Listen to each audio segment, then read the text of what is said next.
আসসালামু আলাইকুম। শুভ সন্ধ্যা সবাইকে। আ আমি মোহাম্মদ নাসিম ফেরদৌস আপনাদের সবাইকে স্বাগত জানাচ্ছি আজকের ওয়েবিনারে। অ্যা অ্যা Our webinar today is on higher education in the USA an inside look. আমি শুরুতে আমার পরিচয়টা জানিয়ে দিতে যাচ্ছি। আমি মোহাম্মদ নাসিম ফেরদৌস সজীব। আমি ঢাকা ইউনিভার্সিটি ইংলিশ ডিপার্টমেন্ট থেকে মাস্টার্স করেছি ইংলিশ ল্যাঙ্গুয়েজ টিচিং এ ২০১০-১১ সেশনে এবং এখন অ্যাসিস্ট্যান্ট প্রফেসর হিসেবে আছি ওয়ার্ল্ড ইউনিভার্সিটি অফ বাংলাদেশে।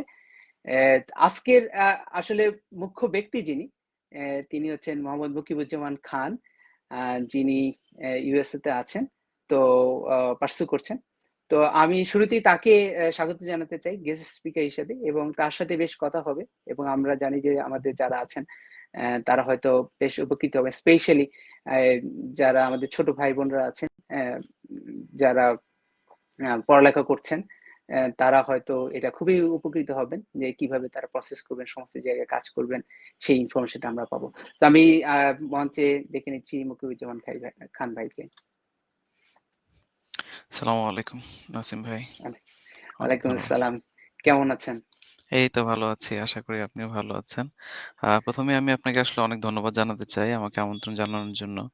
আমার আইডিয়া বা গাইডেন্স বা সাজেশনস ইত্যাদি শেয়ার করার যে সুযোগ আমাকে দিয়েছেন সেজন্য অনেক ধন্যবাদ। না, আসলে ধন্যবাদটা আমি আপনাকে দিতে চাই। আপনার ব্যস্ত সময়ের মাঝখানে আমাদের জন্য সময় দিয়েছেন। স্পেশালি আমাদের ডিপার্টমেন্টের ছোট ভাই-বোনদের জন্য সময়টা ব্যয় দিচ্ছেন। তো আমার বিশ্বাস যে আজকের এই সেশনটা তাদের জন্য খুব উপকার হবে। আপনার থেকে একদম ফার্স্ট হ্যান্ড এক্সপেরিয়েন্স তারা পাবে যে কি কাজ করতে পারছে তারা। তো শুরুতেই আপনাকে কাছে একটু জানতে চাই যে অ্যা আপনার আইএমএল এর সেই এক্সপেরিয়েন্স, সেই পুরোনো জায়গায় যদি ফিরে যান, সেখান থেকে একটু শুরু করতে চাই। কেমন ছিল সেই সেই সময়টা? আচ্ছা, আমি একটু খুব সংক্ষেপে বলি। আমি অনার্স মাস্টার্স করেছি সাস থেকে ইংলিশ ডিপার্টমেন্টে, লিটারেচারে। আর সাস ওকে। থেকে যে বছর মাস্টার্স শেষ করে আসলাম ওই বছরই আমি আইএমএল এ আ ইংলিশ ল্যাঙ্গুয়েজ ডিপার্টমেন্টে আ মাস্টার্স শুরু করলাম এমএ-এলটি তে।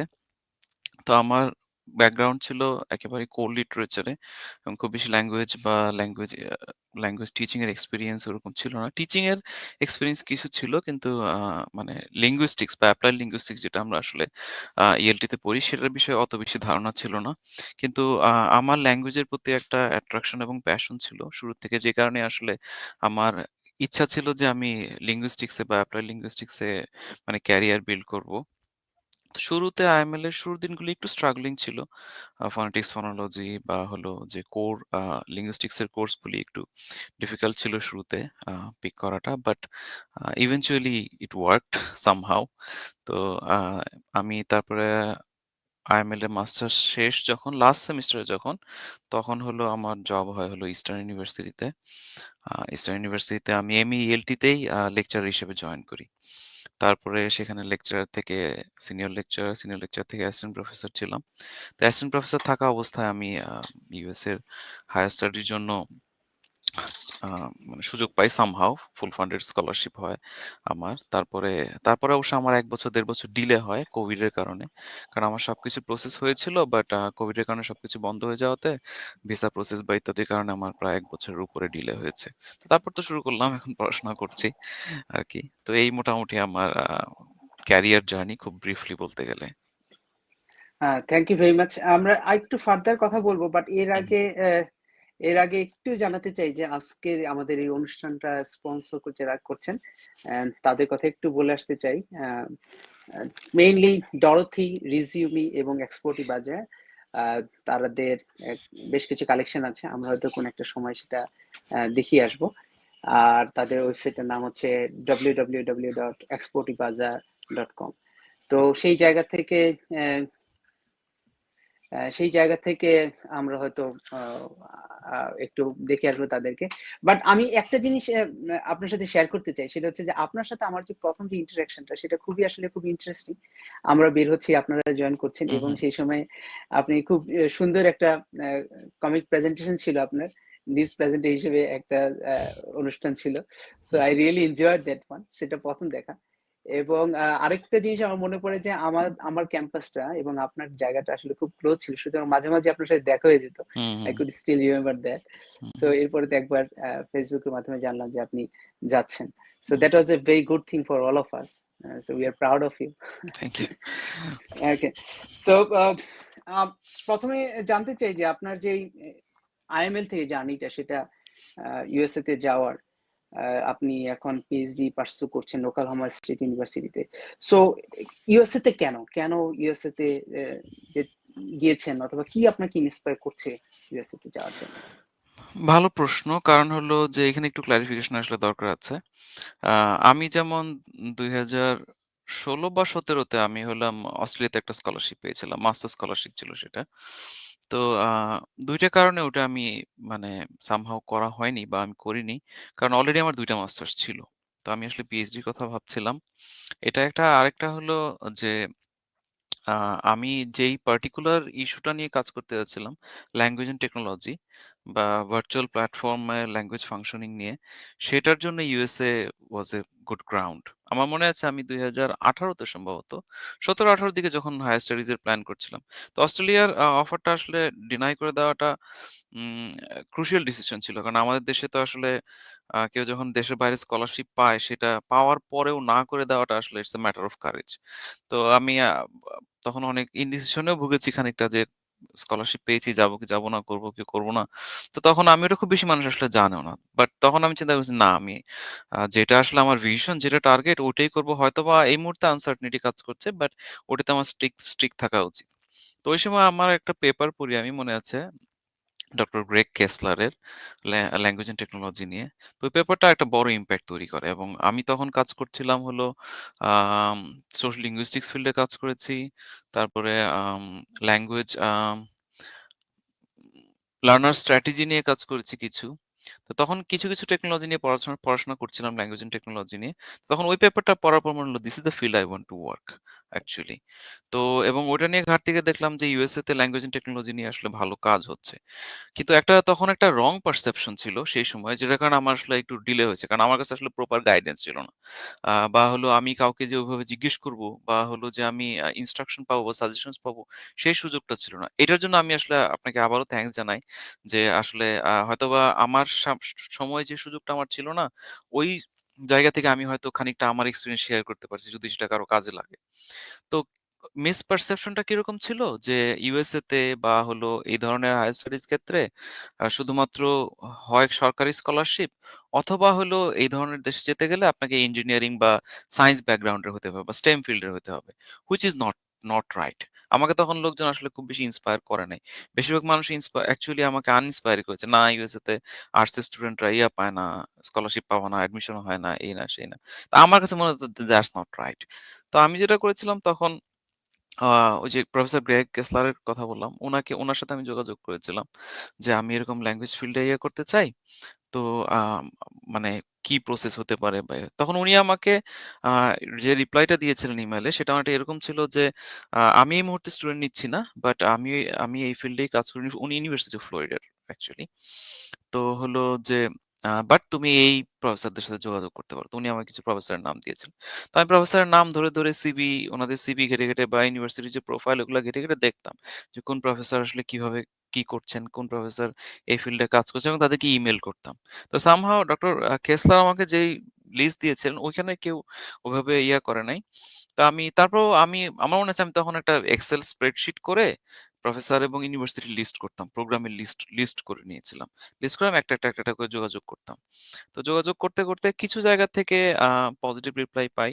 আমার প্রোফাইল বা আমার ওভারঅল যে তখন আমার মনে হয় ৪ টা ছিল পাবলিশড পেপার।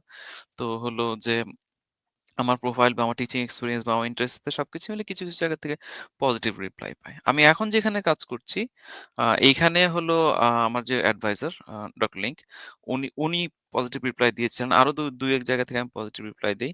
তখন হলো মোটামুটি যখন বুঝতে পারলাম গ্রাউন্ডটা যে অ্যাকচুয়ালি কিরকম বা তখন হলো ইউনিভার্সিটির আম আম যে গ্র্যাজুয়েট কলেজের ওয়েবসাইট গুলি, সেইগুলি হলো দেখতাম যে কিভাবে আসলে ওদের রিকোয়ারমেন্ট কি?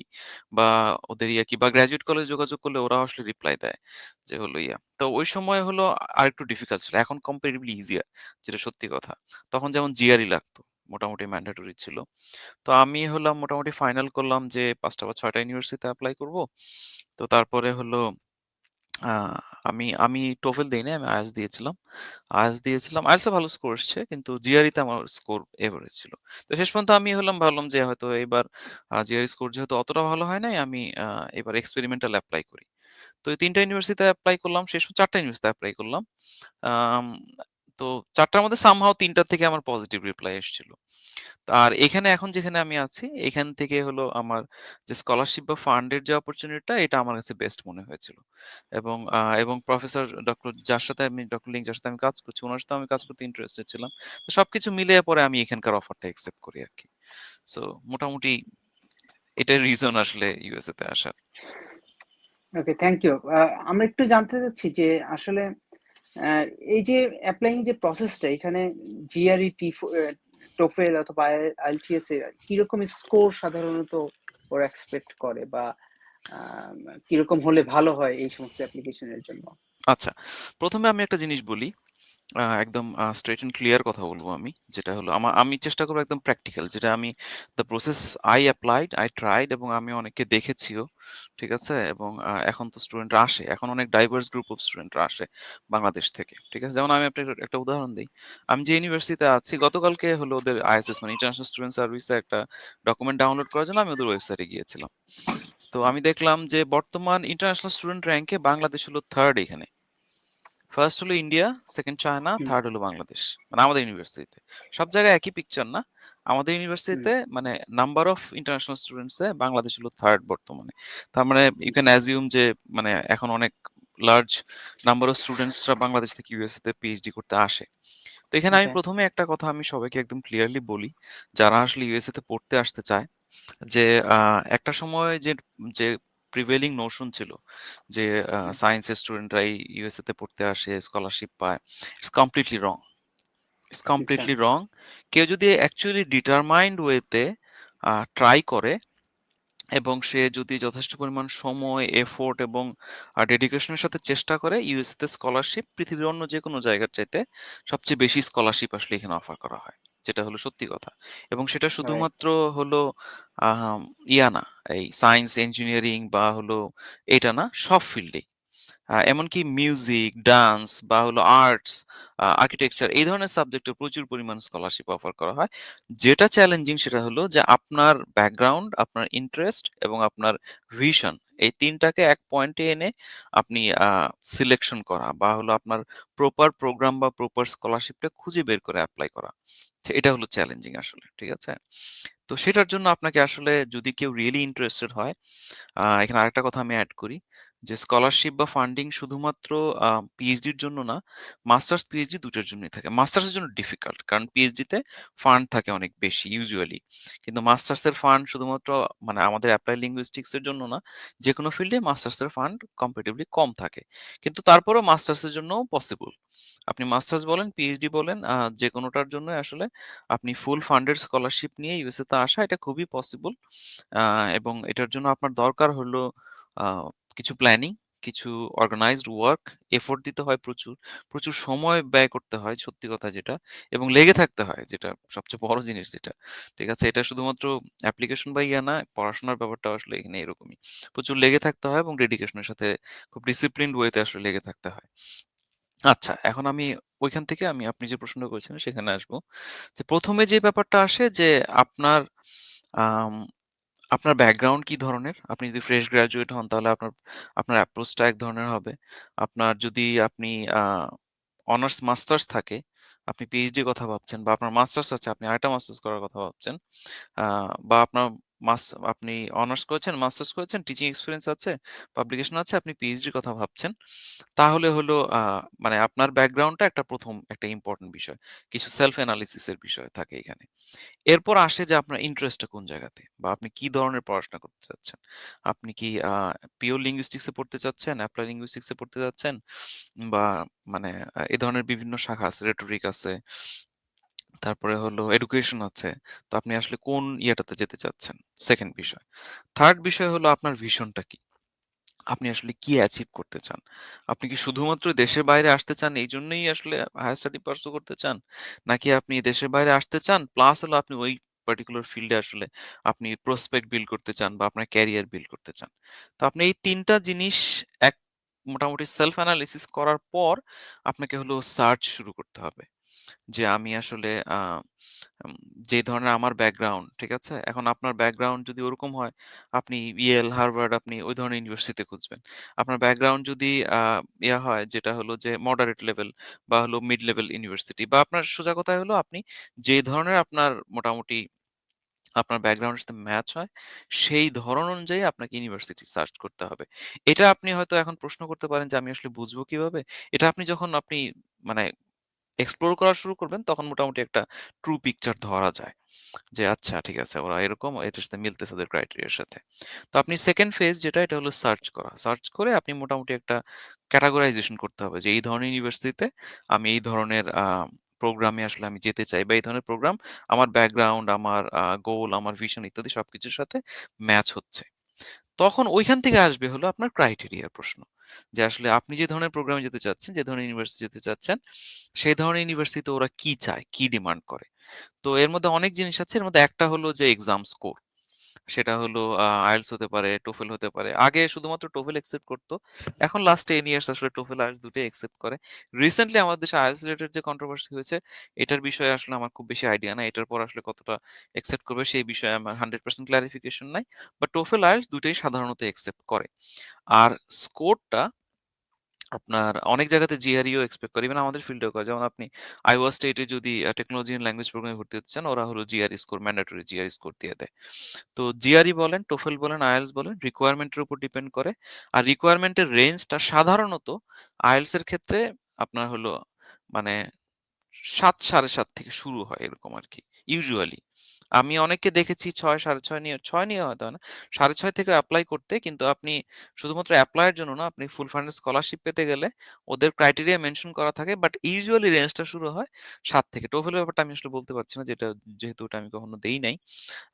সো ইউজুয়ালি ৭, ৭.৫ এরকম রেঞ্জ থেকে শুরু হয়।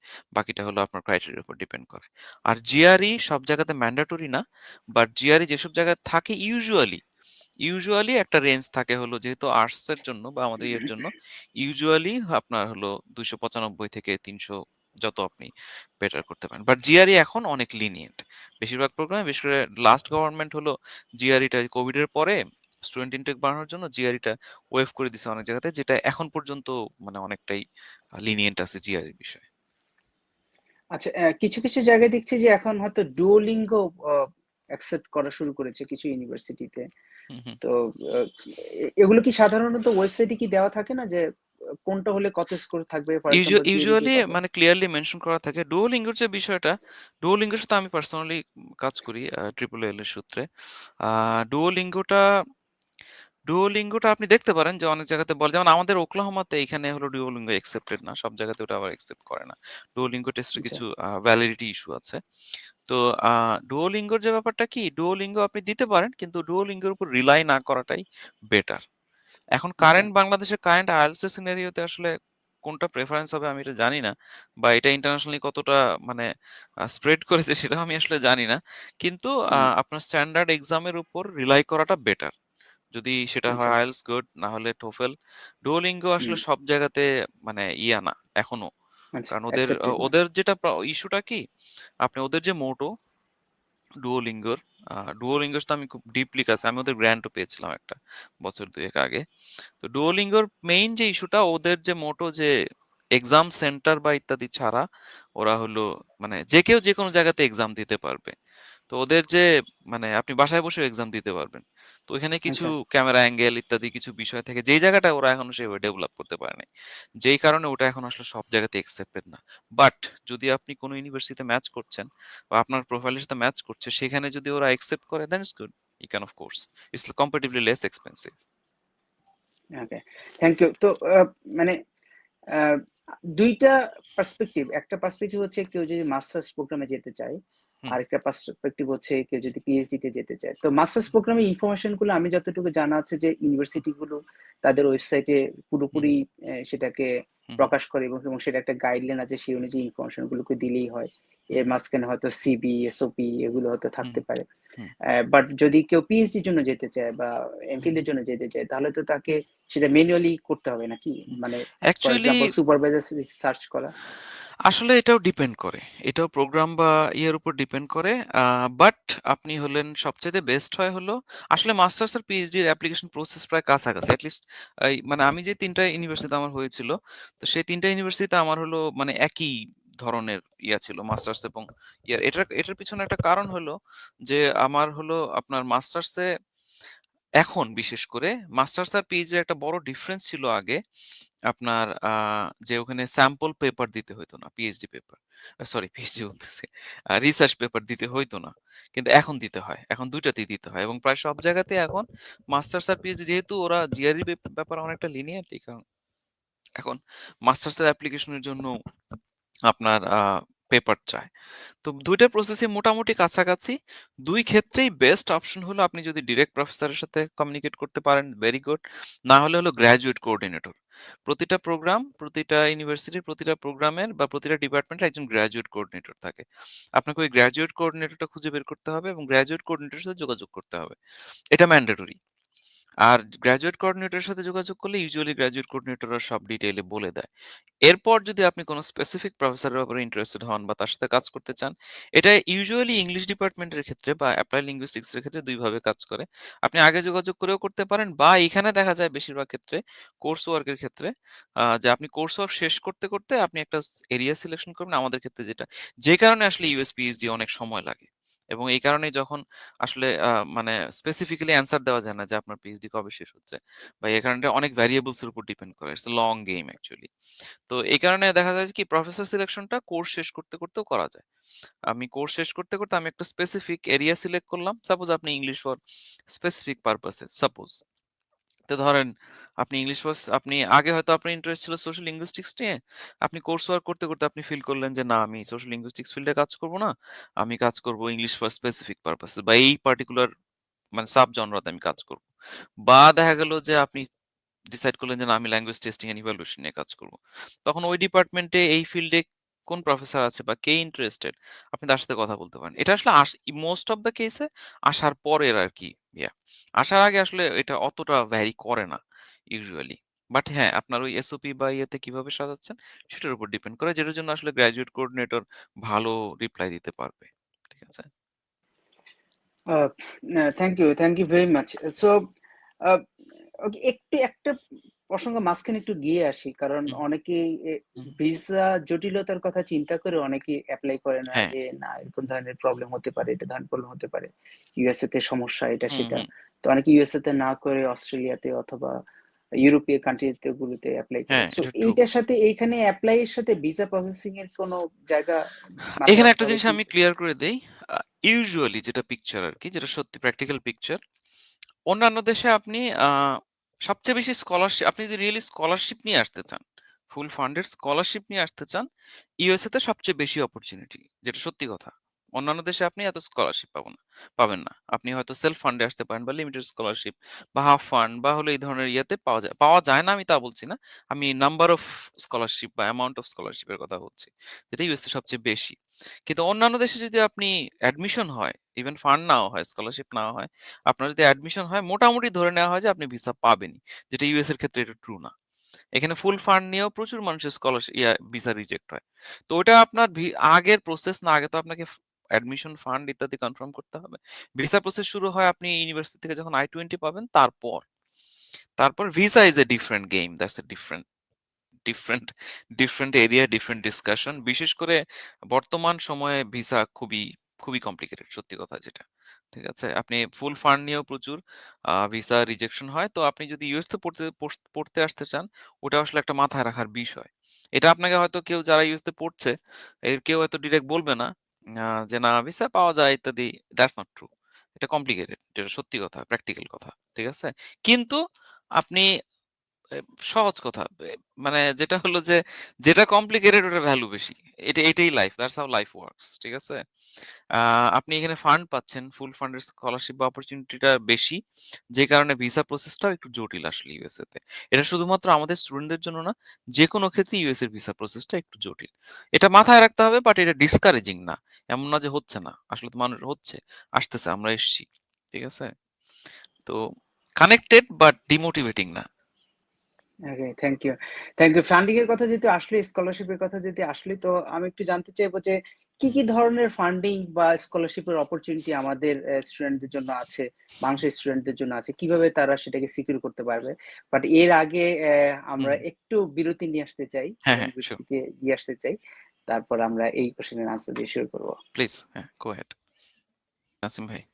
জি, থ্যাংক ইউ ভেরি মাচ হুম, হুম, দর্শকদের সাথে থাকার জন্য। ইন দ্য মিন টাইম আমি সবাইকে রিকোয়েস্ট করবো, কারো যদি কোনো কোয়ারিজ থেকে থাকে মকিব ভাইয়ের কাছে, তো আপনারা কমেন্ট বক্সে লিখে জানাবেন, আমরা সেই কমেন্ট বক্স দেখতে চাইবো।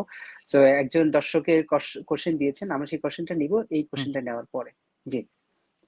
সো যেটা জানতে চাচ্ছিলাম বিরতির আগে, সেটা হচ্ছে যে কি ধরনের অপরচুনিটিজ আসলে বাংলাদেশি স্টুডেন্টের জন্য আছে, স্কলারশিপ ফান্ডিং এ কি ধরনের অপরচুনিটিজ আছে, এবং কিভাবে সেটা অ্যাচিভ করতে পারবে, এই ব্যাপারে আচ্ছা। যদি আপনার কোনো সাজেশন থাকে। আচ্ছা, আমি ওটার আগে একটু অ্যাপ্লিকেশন প্রসেসটার ব্যাপারে আরেকটু বলি, যেটাতে আমার ধারণা সবার আরো হেল্প হবে। তো প্রথমত যে প্রাইমারি ৩ টা জিনিস বললাম মুকিব যে ভাই, আপনার, হ্যাঁ, হ্যাঁ, হ্যাঁ, আপনার শুনতে সাউন্ড পাচ্ছেন? ঠিক মতো আসছে না বোধহয়। কথা শুনতে পাচ্ছেন এখন? হ্যালো? হ্যাঁ, হ্যাঁ, এখন আপনার কি কথা সাউন্ড ঠিক মতো, হ্যাঁ, এখন ঠিক আছে, এখন ঠিক আছে, আই গেস। ঠিক জি, আছে? জি, জি। আচ্ছা, শুনতে পাচ্ছেন? আচ্ছা। তো আমি ফান্ডিং, হ্যাঁ, কথা কি শোনা যাচ্ছে? আচ্ছা, ফান্ডিং অপরচুনিটিস এর ব্যাপারে বলার আগে আমি একটু অ্যাপ্লিকেশন প্রসেসটার ব্যাপারে আরেকটু বলতে চাই। আ আমার ধারণা এটাতে সবার আরেকটু হয়তোবা গাইডেন্স পাবে। সেটা হলো যে অ্যাপ্লিকেশনে মাস্টার্স বা পিএইচডি ২ ক্ষেত্রেই সাধারণত বেশিরভাগ জিনিসই কমন থাকে। কিছু জিনিস ডিফারেন্ট থাকে। তো এটাও আসলে ওদের অ্যাপ্লিকেশনে প্রসেসে ওটা মেনশন করা থাকে। প্রথমত আপনি ১ম এ আপনার ব্যাকগ্রাউন্ড অ্যাসেস করলেন। তারপরে আপনার লেভেল অনুযায়ী ইউনিভার্সিটির সার্চ করলেন। তারপর আপনার ভিশন ফিক্স করলেন। এরপর যখন আপনি ডিসাইড করলেন যে ওকে, সবকিছু মিলিয়ে আমি এই ইউনিভার্সিটিগুলিতে এপ্লাই করব বা এই জায়গাগুলোতে এপ্লাই করব, সেই অনুযায়ী আপনি পরীক্ষার প্রিপারেশন নিলেন, পরীক্ষা দিলেন, স্কোর আসলো। আ এর মাঝখানে আপনি হলো গ্র্যাজুয়েট কলেজ বা গ্র্যাজুয়েট কোঅর্ডিনেটরের সাথে যোগাযোগ রাখবেন। তো এর পাশাপাশি যেটা ইম্পোর্টেন্ট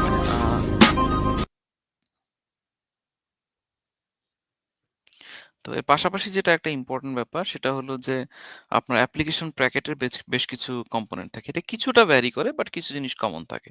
যেমন আপনার একটা একাডেমিক সিভি প্রয়োজন হবে। আ বেশ ভালো ভালো করে একটা সিভি বানাতে হবে আপনার। Not resume, CV, detail CV. 2nd হলো আপনার একটা এসওপি লাগবে। আপনি যেটা হলো আপনি আপনার ইন্টারেস্ট এক্সপ্রেস করবেন। ৩ টা এলওআর লাগবে, লেটার অফ রেফারেন্স। আপনাকে ওটা অ্যাপ্লিকেশন পোর্টালে গেলে ওখান থেকে আপনার ৩ জন প্রফেসর বা আপনার ৩ জন যাদের সাথে আপনি কাজ করেছেন, তাদেরকে আপনার কনভিন্স করতে হবে যে ইয়েতে, এটা সাধারণত ইমেইলের মাধ্যমে পাঠানো হয়। এর পাশাপাশি কভার লেটার অনেক সময় অনেক জায়গাতে চায়, অনেক জায়গাতে চায় না। এটা ডিপেন্ড করে। এক্সাম স্কোর গুলি লাগবে এবং হলো আপনার আরেকটা ইম্পোর্টেন্ট জিনিস যেটা লাগবে, রাইটিং স্যাম্পল। তো সেটা আপনার পাবলিশড পেপার হতে পারে, আপনার ডিসার্টেশনের পার্ট হতে পারে, বা দেখা যায় যে আপনি হয়তো কোনো একটা প্রজেক্টে কাজ করেছেন। নট নেসেসারিলি সব এম্পিরিক্যাল স্টাডি হতে হবে বা পিয়ার রিভিউড পেপার হতে হবে। বাট একটা ভালো কোয়ালিটির পেপার আপনার নিজের লেখা বা জয়েন্টলি কো-অথর্ড ও হতে পারে। কো-অথর্ড সাধারণত আপনি ফার্স্ট অথর হলে, পাবলিশড পেপার হলে সেটাও অ্যাকসেপ্ট করে। ঠিক আছে? তো এই মোটামুটি মোর অর লেস এই ধরনের কিছু জিনিস আপনার রেডি করতে হবে এবং সেই জিনিসগুলি রেডি করে আপনি ওদের পোর্টালে গিয়ে এপ্লাই করতে হয়। তো অ্যাপ্লিকেশনে হলো আপনার মেইন যে জিনিসটা এখানে দেখে যে তার ব্যাকগ্রাউন্ড, তার পারফরম্যান্স, স্কোরগুলি এবং সে যেটা এক্সপ্রেস করছে ইন্টারেস্ট, সেটা আসলে তাদের ইন্টারেস্টের সাথে অ্যালাইন হয় কিনা এবং আপনার ওভারঅল মানে হলো আপনি যে টোটাল অ্যাপ্লিকেশন প্যাকেটটা তৈরি করছেন, আপনার ব্যাকগ্রাউন্ড শো করে, আপনি স্কোরগুলি শো করে, প্লাস হলো আপনি যেই কম্পোনেন্টস গুলি তৈরি করছেন, এসওপি বা হলো সিভি বা আদার্স, সবকিছু মিলে আপনার ব্যাপারে একটা ওরা ওভারঅল প্রোফাইলিং করে। এই প্রোফাইলিংটা খুবই ভিগোরাসলি করা হয়। এবং এখন পর্যন্ত যারাই জিনিসটা অ্যাসেস করে, দে রিয়েল এক্সপার্ট। ওরা প্রোফাইলিং দেখলেই বুঝতে পারে যে হলো এটা, মানে তার ওভারঅল ক্যাপাসিটি কেমন আসলে। ঠিক আছে? তো এখানে অনেস্ট হতে হয় এবং খুবই ভিগোরাসলি কাজ করে পুরো অ্যাপ্লিকেশন প্রসেসটা করতে হয়। এটা একটু কমপ্লিকেটেড প্রসেস, বাট আপনার আপনার ওই জায়গাগুলিতে আসলে ডেডিকেশনের সাথে কাজ করে আপনার অ্যাপ্লিকেশন প্যাকেটটা রেডি করতে হয়। তো অ্যাপ্লিকেশন রেডি করার পর এপ্লাই করতে একটা সার্টেন টাইমের ভিতরে, এখানেও একটা জানার বিষয় আছে। আপনি যদি নেক্সট ফল ধরতে চান, এখন হলো অ্যাপ্লিকেশন টাইম। মানে আপনি যদি ২০২৬ এর আগস্ট ধরতে চান, এখন থেকে নভেম্বর, ডিসেম্বর, জানুয়ারির বিগিনিং এর মধ্যে বেশিরভাগ অ্যাপ্লিকেশন ক্লোজ হয়ে যাবে। এবং ওরা কখনোই অ্যাপ্লিকেশন মানে ডেট এক্সটেন্ড হওয়ার পরে করে না। সো এটাও একটা প্ল্যানিং এর বিষয়। মানে হলো আপনি যদি ২৬ এর ফল ধরতে চান বা ২৬ এর আগস্ট ধরতে চান, এখন হলো অ্যাপ্লিকেশন টাইম। এখন আপনাকে প্রিপারেশন টাইম। এবং নভেম্বর, ডিসেম্বরের মধ্যে আপনাকে সব এপ্লাই করে দিতে হবে। আচ্ছা। তো আমি মোটামুটি একটু আইডিয়া দেওয়ার চেষ্টা করলাম অ্যাপ্লিকেশন প্যাকেট এবং টাইমিং এর ব্যাপারে। আ নাসিম ভাই যে প্রশ্নটা করেছিলেন যে কেমন ধরনের স্কলারশিপ বা কেমন ধরনের অপরচুনিটি আছে? ফুল ফান্ডেড অফ কোর্স। আপনি মাস্টার্স বা পিএইচডি এবং যারাই দেশের বাইরে পড়তে চায়, যে ধরনের ব্যাকগ্রাউন্ডই হোক, আমি সবাইকে এনকারেজ করি যে আসলে ফুল ফান্ডেড স্কলারশিপ ছাড়া দেশের বাইরে আসা উচিত না।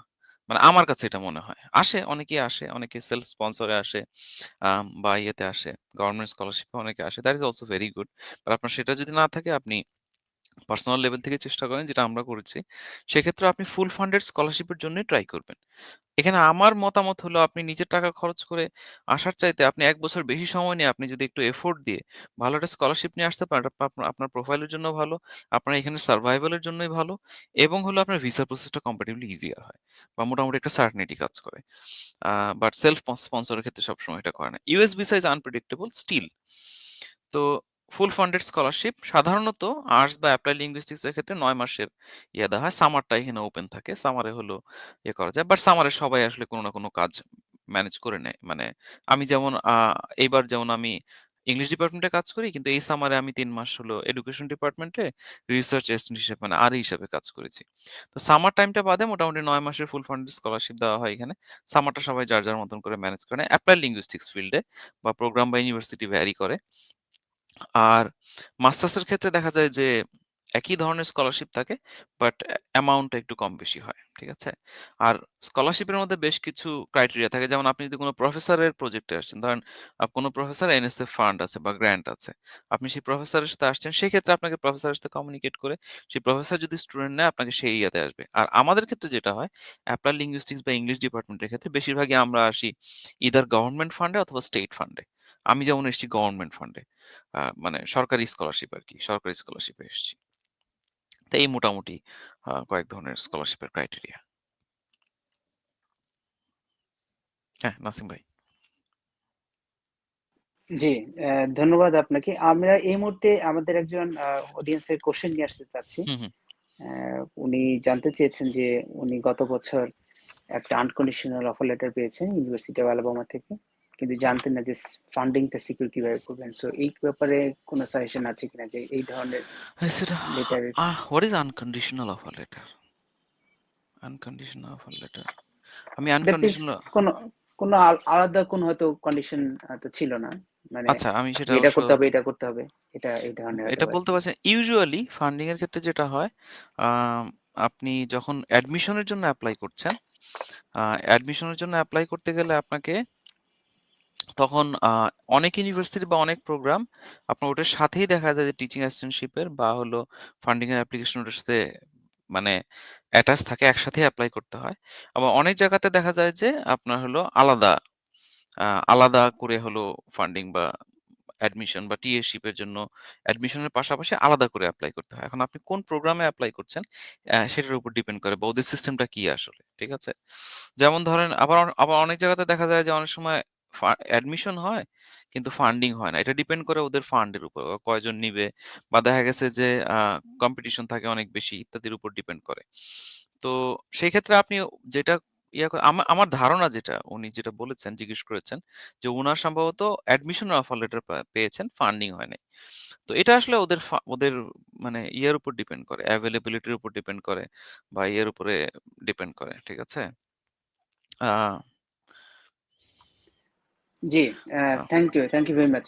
সো এই বিষয়ে মানে ফান্ডিং সিকিউর করা মানে ভালো ফান্ডিং যাওয়া, এটার জন্য কি আলাদা কোনো টিপস অথবা ট্রিক্স আছে কি যে এই পার্টিকুলার স্ট্র্যাটেজি ফলো করলে করা যেতে পারে ফান্ডিংটা অ্যাপ্লিকেশন মানে? প্যাকেটটা ভালো হইতে হয়। যেটা হলো মেইন ক্রাইটেরিয়া। ওকে। অবশ্যই ফান্ডিং এর জন্য ভালো হতে হবে, বাট ফান্ডিং এর হুম। পাশাপাশি অ্যাপ্লিকেশন সরি অ্যাডমিশনের পাশাপাশি ফান্ডিং বলছে অ্যাডমিশনের পাশাপাশি অ্যাপ্লিকেশন প্যাকেটটাতে কিছু জিনিস, যেমন আমি একটা উদাহরণ দিই। যেমন গত বছর আমাদের এখানে একজন অ্যাপ্লাই করেছেন। তো আমাদের এখানে হলো সম্ভবত একটা ব্যান্ড নাম্বার আছে। ধরেন আইএলটিএস যদি দেয়, সাপোজ আমি উদাহরণ হিসেবে বলতেছি, তার জি। স্পিকিং এ 7.5 থাকতে হবে সাপোজ। ঠিক আছে? তো তার ওই স্টুডেন্টের সব ক্রাইটেরিয়া ম্যাচ করেছিল, কিন্তু তার শুধুমাত্র ওই একটা ব্যান্ডে কম ছিল রিকোয়ার্ড এর চাইতে। যে কারণে তার অ্যাডমিশন হয়েছে, কিন্তু তার ফান্ডিং হয় নাই। মানে টিএশিপ পায় নাই সে। কারণ ওকলাহোমার পলিসি অনুযায়ী টিএশিপ পেতে হলে তাকে হলো মানে আমেরিকান ক্লাসরুমে ক্লাস নিতে গেলে তাকে হলো ওই সার্টেন স্কোর থাকতে হবে। তো অনেক সময় এই ধরনের হয় যে তার হয়তো সব ক্রাইটেরিয়া ম্যাচ করেছে, যে কারণে অ্যাডমিশন হয়েছে কিন্তু ফান্ড হয় না। অনেক সময় অ্যাভেইলেবিলিটির উপর ডিপেন্ড করে। কারণ বর্তমান সরকারের ক্ষেত্রে যেটা হচ্ছে যে একাডেমিকে একটু শ্রিঙ্ক করছে। ফান্ডিং, কিছু ফান্ড কাট হয়েছে, যে কারণে হলো ওভারঅল ফান্ডিং কমে গেছে। But it doesn't mean that যে ফান্ডিং নাই বা অ্যাভেলেবল না। আপনাকে হলো ওই গ্র্যাজুয়েট কোঅর্ডিনেটরের সাথে কথা বলে নিতে হয়। সবচাইতে বেস্ট যেটা। আপনি যখন এপ্লাই করবেন বা অ্যাপ্লিকেশনের আগে আপনি যাদের সাথে যোগাযোগ করছেন, সেটা ওদের আইএসএস অফিস হতে পারে, মানে ইন্টারন্যাশনাল স্টুডেন্ট সার্ভিস অফিস হতে পারে, বা হলো গ্র্যাজুয়েট কলেজ হতে পারে। আর সবচাইতে বেস্ট অ্যান্সার দিতে পারে, যে প্রোগ্রামে আপনি এপ্লাই করছেন সেটার গ্র্যাজুয়েট যে কোঅর্ডিনেটর উনি। উনার সাথে কনফার্ম করে নিতে হয় যে আমি অ্যাডমিশন এবং ফান্ড দুটোর জন্য আমি এপ্লাই করছি। তো কি, কি ক্রাইটেরিয়া? সাধারণত ক্রাইটেরিয়া ম্যাচ হলে, আমি যতটুকু জানি ইন্টারনাল প্রসেস অনুযায়ী, যে আপনার সমস্ত ক্রাইটেরিয়া ম্যাচ হলে, সাপোজ ধরেন ওদের আছে হয়তো ৩ জন স্টুডেন্ট ইনটেক করবে। হয়তো ১০ টা হ্যাঁ। অ্যাপ্লিকেশন পড়েছে। তো ওরা পুরা সবগুলো অ্যাপ্লিকেশন প্যাকেট একসাথে করে র‍্যাংক করে। যে বেস্ট যে ৩ জন, ওই ৩ জনকে ওরা নিবে। কারণ এখানে একটা সহজ হিসাব কি? আম আমাদের জন্য ২ টা ব্যাপার এখানে। আমাদের জন্য, আমরা যখন দেশে থাকি বা করি, আমাদের জন্য যেমন আপনার ভালো ফান্ডিং স্কলারশিপ পাওয়াটা ইম্পোর্টেন্ট। এখানে আপনি প্রোগ্রাম ফাংশন করতে হলে, রান করতে হলে, রিসার্চ রান করতে হলে ওদের জন্য ভালো স্টুডেন্ট বা ভালো আ রিসার্চার পাওয়াটা ইকুয়ালি ইম্পোর্টেন্ট এবং নেসেসারি। তো ওরা সবসময় ভালো লোকজন খোঁজে, সত্যি কথা যেটা enthusiastic ভালো লোকজন খোঁজে। তো ওদের ক্রাইটেরিয়া ম্যাচ হলে বা হলে, এখানের প্রক্রিয়া খুবই স্বচ্ছ এবং খুব ফেয়ার এবং ক্লিয়ার প্রক্রিয়া। ঠিক আছে? তো অ্যাপ্লিকেশন প্যাকেট ভালো হলে, ফান্ড এভেইলেবল থাকলে সাধারণত পাওয়া যায়। ঠিক আছে? তো জি। অ্যাপ্লিকেশন প্যাকেটটা ভালো হইতে হয়। আর ট্রিক্স বলতে কি, ওই যে গ্র্যাজুয়েট কোঅর্ডিনেটরের সাথে একটু বুঝে নিতে হয় যে আমি আসলে অ্যাডমিশন এবং ফান্ড ২ টার জন্য এপ্লাই করছি। আর অনেক সময় লাকও একটা ফ্যাক্ট কাজ করে। দেখা গেল যে গ্র্যাজুয়েট ফান্ড হলো, যেমন আমি আমার একটা পার্সোনাল ব্যাড লাক শেয়ার করি। যেমন আমি এখান থেকে ফান্ড পেলাম। আমার হলো অ্যারিজোনা স্টেট ইউনিভার্সিটিতে আমার হলো অ্যাডমিশন হলো। তো ওরা বলল যে আমরা নেক্সট উইকে আমরা ফান্ডিং এর ব্যাপারে জানাবো তোমাকে। সাধারণত ফান্ডিং এর ব্যাপারটা পরে জানায়। তো নেক্সট এটা ছিল হলো মার্চের ৮ বা ৯ তারিখ ২০২০ এ। তো এরপর তো হলো মার্চের ১৬ তারিখে সব বন্ধ হয়ে গেল কোভিড এর কারণে। তো ওরাও আর, ওদেরও ফান্ড কাট হয়ে গেল। ওরাও আর আমাকে কিছু জানায় নাই। সামহাউ আমার এখানে ফান্ড কনফার্ম ছিল। তো আমি এখানটা পরে কনফার্ম করে দিলাম। তো অনেক সময় এরকম হয় আরকি। আ বাট ইউজুয়ালি অ্যাডমিশন এবং ফান্ড ২ টা একই ক্রাইটেরিয়ার ভেতরেই পড়ে। জি, থ্যাংক ইউ ভেরি মাচ। আমাদের আরেকজন দর্শক একটা কোশ্চেন দিয়েছেন, তার কোশ্চেনটা নিব। হ্যাঁ, হ্যাঁ। বর্তমান সময়ে কোন কোন সেক্টরগুলোতে ফান্ডিং বেশি পাওয়ার সুযোগ আছে, স্পেশালি যখন AI is trending and literature perhaps is dying? আমার পার্সোনাল ইন্টারেস্ট ইএসপি এলটি তে। হ্যাঁ, এটা আমি শুনি অনেকের কাছ থেকে যে লিটারেচারে যারা আছেন তাদের আসলে ফান্ডিং পেতে বেশ কষ্ট হয়, অথবা তারা আহ, খুব একটা ফান্ডিং পান না, এবং মোস্টলি সবাই ইএলটি, টেসল অথবা ইএসপিটি যে যার কথা বলে। তো আপনার এক্সপিরিয়েন্স কি বলে যে আসলে কি লিটারেচারের ফান্ডিং কি কোনো ইস্যুস না, আছে? এটা এখানে একটা আমি কয়েকটা জিনিস বুঝাই। ১ম কথা হলো, যেমন ধরেন আমাদের ইংলিশ ডিপার্টমেন্টের কথা যদি বলি, ওকলাহোমা স্টেটে, এখানে ৪ টা কি ৫ টা মেইন স্ট্রিম আছে। ইংলিশ লিটারেচার, ক্রিয়েটিভ রাইটিং, টেসল বা অ্যাপ্লাইড লিঙ্গুইস্টিকস যেটাতে আমি আছি, স্ক্রিন স্টাডিজ। আরেকটা ৫ টা রেটরিক অ্যান্ড কি যেন ওদের পুরো নামটা ভুলে গেছি। ৫ টা সেকশন আছে। তো এর মধ্যে মানে ফান্ডিং বেশিরভাগই আমরা যেটা পাই, এটা একেকটা প্রোগ্রামের আন্ডারে। কিন্তু আমাদের এখানকার ফান্ডটা বেশিরভাগই স্টেট ফান্ড। ঠিক আছে? তো আপনি যেমন, আমাদের এখানে সবচেয়ে বেশি ফান্ড পায় হলো ক্রিয়েটিভ রাইটিং এর। ওদের নাম্বারও অনেক বেশি। ধরেন আমাদের ডিপার্টমেন্টে ফর এক্সাম্পল বলছি, যদি ১০০ গ্র্যাজুয়েট স্টুডেন্ট থাকে, আপনি এর মধ্যে প্রায় ৪০ জনই হলো ক্রিয়েটিভ রাইটিং এর। ঠিক আছে? ওদের ওদের ফান্ড এবং ওদের প্রোগ্রাম সবচাইতে বড়। লিটারেচারের ক্ষেত্রেও ফান্ড আছে আসলে, কিন্তু আপনাকে সঠিক প্রোগ্রাম, সঠিক ইউনিভার্সিটি খুঁজে বের করতে হবে। কারণ ইংলিশ ডিপার্টমেন্টের 90 থেকে 95% ফান্ড আপনার ইয়েতে, এই স্টেট ফান্ড।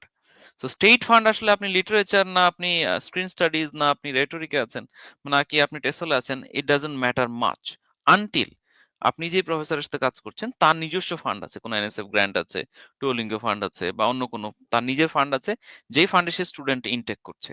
ওইটার ক্ষেত্রে হলো ইএসপি বা ইএসপি বলছি, এই টেসল বা হলো অ্যাপ্লাইড লিঙ্গুইস্টিক্সে নাম্বারটা কম্পারেটিভলি বেশি। কারণ হলো টেসল বা ইয়েতে আপনার টিচাররা নিজেদের অনেক ফান্ডে কাজ করে। যেমন আমার প্রফেসর যেমন এআই এন্ড ফিডব্যাক নিয়ে কাজ করে। ঠিক আছে? আমার এরিয়া আবার একটু ডিফারেন্ট। আমার এরিয়া হলো মাল্টিমোডালিটি এন্ড ডিজিটাল জনরা। ঠিক আছে? তো এটা। তো ইটস নট অলওয়েজ ট্রু যে লিটারেচার হলে যে ফান্ড পাবে না। যেমন আমার সাস্টের অনেক ছোট, ছোট ভাই আছে যারা পড়ছে। যেমন মহি আছে ইউটা স্টেট ইউনিভার্সিটিতে। ও ইউনিভার্সিটি অফ আরকানসাস থেকে মাস্টার্স করেছে। ইউটা স্টেট ইউনিভার্সিটিতে ফুল ফান্ডেড পিএইচডি করছে। তো এরকম আরো অনেকেই আছে। পাওয়া যায় না। তা না আসলে আপনাকে আপনার ব্যাকগ্রাউন্ড এবং আপনার প্রসপেক্ট অনুযায়ী আপনাকে সঠিক প্রোগ্রামটা খুঁজে বের করতে হবে। তারপর তো হলো আপনি যোগাযোগ করবেন, ইয়ে করবেন। আর এইসব ক্ষেত্রে সত্যি কথা বলতে কি আ আসলে যা শোনা যায় বা যা বলে মানুষ, বা শুনতেছি আচ্ছা ইয়েতে তো মনে হয় ফান্ড নাই এরকম। It's not always true. যে হুম, actually been through the process usually তারা সঠিক পিকচারটা আপনাকে দিতে পারে। ঠিক আছে? আর নট অলওয়েজ ট্রু যে যেটা প্রচলিত আছে। যেমন আমি যখন ট্রাই করি, আমি যখনই কাউকে বলতাম যে আমি পিএইচডি করতে যাবো ইউএসএ তে, সবাই বলতো না না, ইউএসএ পিএইচডি করতে ইঞ্জিনিয়াররা, তুমি আর্টস হুম, এর মানুষের ল্যাঙ্গুয়েজের মানুষ, ল্যাঙ্গুয়েজ জন্য কি ওরা ওরা ফান্ড দিবে নাকি? That was not true, not true at all. ঠিক আছে? সো এই হুম, জন্য ডিমোটিভেশন একেবারেই কিছু নাই।